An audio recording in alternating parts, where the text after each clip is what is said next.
We are live in the nation's capital, Abuja. I am Anthony Momodu. A former governor of Anambra, Willie Obiano, has challenged the jurisdiction of the Abuja Federal High Court to hear the alleged fraud preferred against him by the Economic and Financial Crimes Commission. The EFCC had on January 24th arraigned the former governor on 9 charges bordering on alleged money laundering to the tune of 4 billion naira.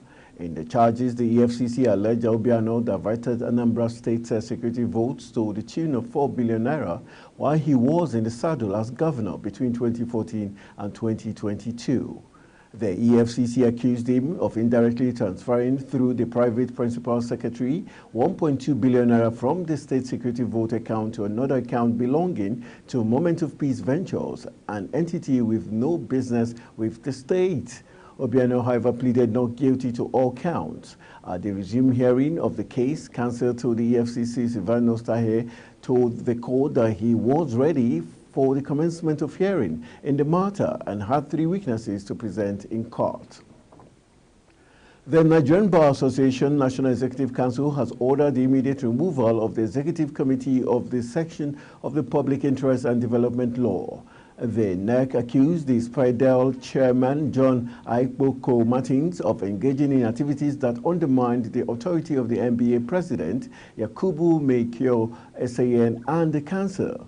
Noteworthy among the cases is the lawsuit seeking to stop the Inspector General of Police, Kayode Egbetukun, from implementing the Central Motor Information System for vehicle owners nationwide.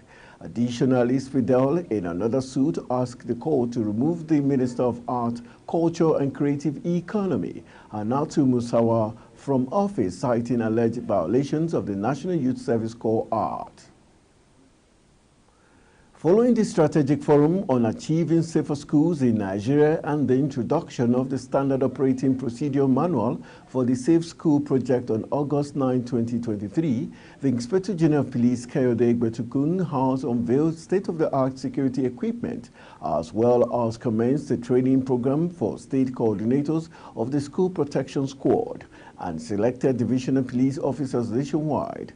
The police IG stated that the launch is in a bid to reinforce the program for viability in achieving the National Action Plan for Schools Protection. Kikelomo Kere has details.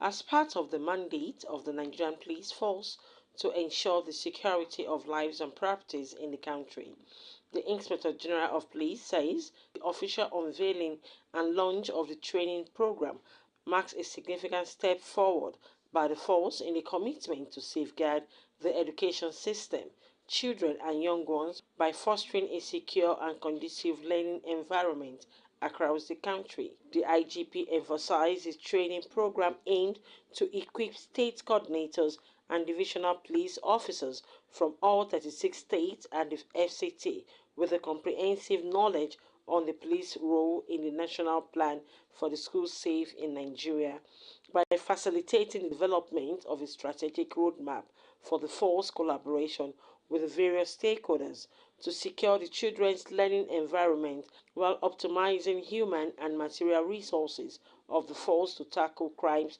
particularly those targeting education institutions. This squad will operate in support of the Schools Protection Squad to ensure our educational facilities remain free from danger and unwelcome incidents.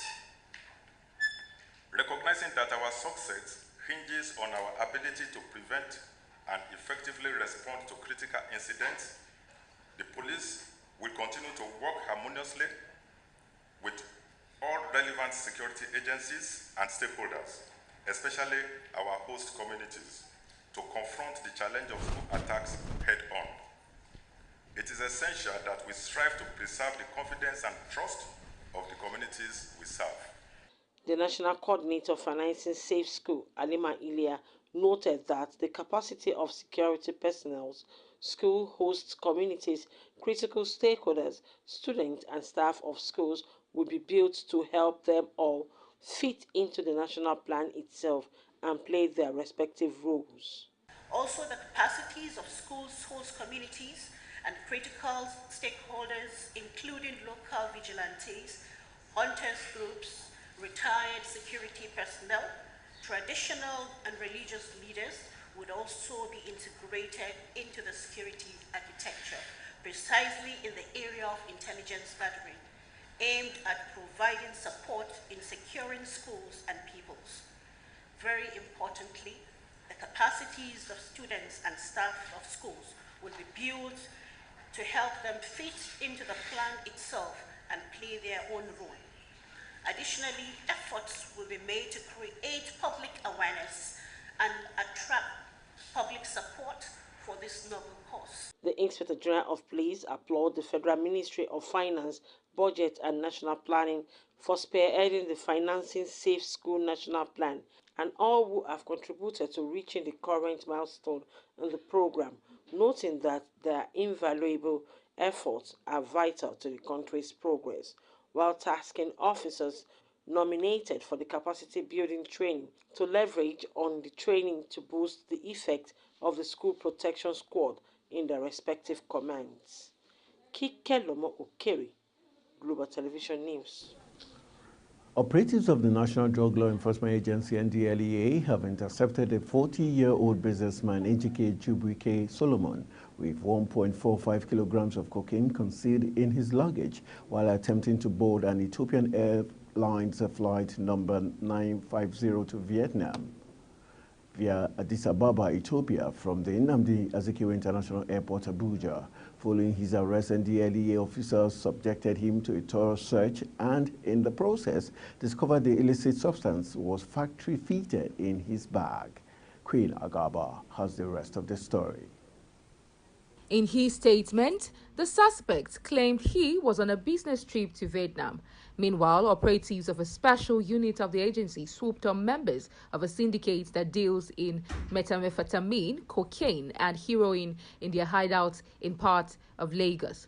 The operatives assigned for the operation raided the home of Esimone Amachuku Christopher at 14 Arochuku Street, Ejigbo, where 10.12 kilograms of methamphetamine was found in possession of his associate, 40-year-old Evelyn Neka Okem. Esimone is currently at large while the Ejigbo operation was going on. Another set of officers were simultaneously busy in the residence of another member of the syndicate, 45-year-old Ebele Edwin Iwegbunam, located at plot 1604 Close D, 4th Avenue, Festac Town, Lagos, where they arrested him and recovered 429.5 grams of cocaine and 7 kilograms of heroin. In Kogi State, NDLEA officers on a stop and search operation along Okene Lokoja Abuja Expressway intercepted a commercial bus marked GRM 347XA.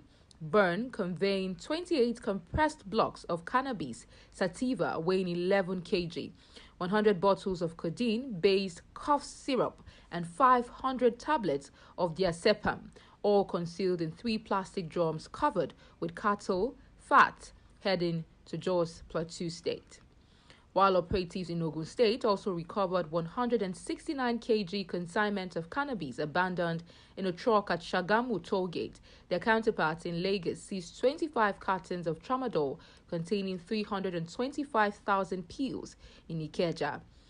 A suspect, Abdullahi Garba Khalil, 42, and 2,745,000 capsules of pregabalin recovered from him at Singer Market, Sabongari area of Kano, were handed over to the Kano State Command of NDLEA by the Department of State Security, DSS. Another raid was carried out at the abandoned Eyimba Hotel, Ogbo Hill, Aba, where illicit substances were seized and suspects arrested with the same zeal. The various commands of the agency across the country continued with the war against drug abuse advocacy campaign in the past week.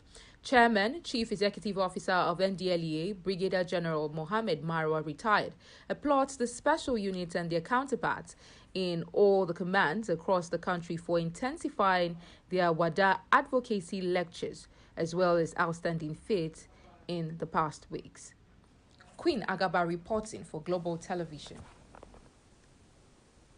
Men of the Plateau State Police Command have cordoned off the road leading to the State House of Assembly complex within the Jos Metropolis. The spokesman for the command, Alabi Alfred, who confirmed the development, said the development was meant to prevent a breakdown of law and order in the state at the gate of the Assembly complex located along the John Samich Road. Supporters of both the sacked 16 PDP lawmakers and the APC lawmakers who were yet to be sworn in following the Court of Appeal judgment besieged their area. You're watching Midday News coming to you live from Nigeria's capital, Abuja. We are on StarTimes channel 276. Kindly follow us on all social media platforms using Global TV NG and other handles now showing on your screen. When Midday News returns, federal government eyes 2.5 million barrels daily oil production. These and other stories coming right after this break. Do stay with us.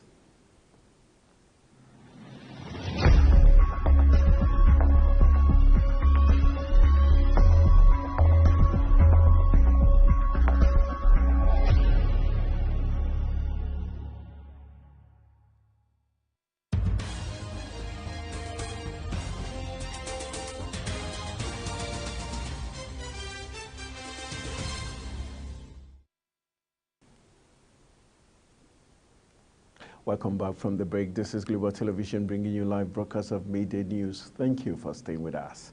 On the foreign scene, Ukraine urged the West on Monday to transfer control of confiscated Russian assets to Kiev so they could be used to rebuild the country and fund its recovery.